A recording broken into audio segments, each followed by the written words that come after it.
बिस्मिल्लाहिर्रहमानिर्रहीम। अस्सलाम वालेकुम। Welcome to Alharam vlog.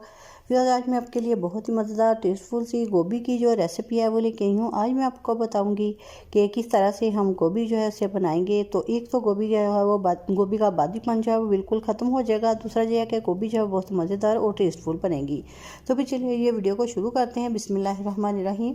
तो 1 kg को मैंने गोभी लिया और इसको अच्छे से कट कर लिया और कट करने के बाद इसे वॉश भी कर लिया है।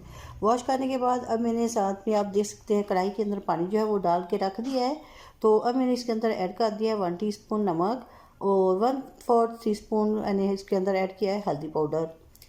तो अब जैसे ही पानी को अच्छे से बॉयल आना शुरू हो जाएगा तो फिर मैं इसके अंदर ऐड करूँगी गोभी। तो पानी को जो है वो बॉयल आना शुरू हो चुका है। तो अब इस पॉइंट पे आके तो मैंने गोभी जो है इसे पानी के अंदर डाल दिया है। तो इसे गोभी को हमने बहुत ज़्यादा जो है वो पकाना नहीं है, सिर्फ 1 से 2 बॉयल आने तक जो बाद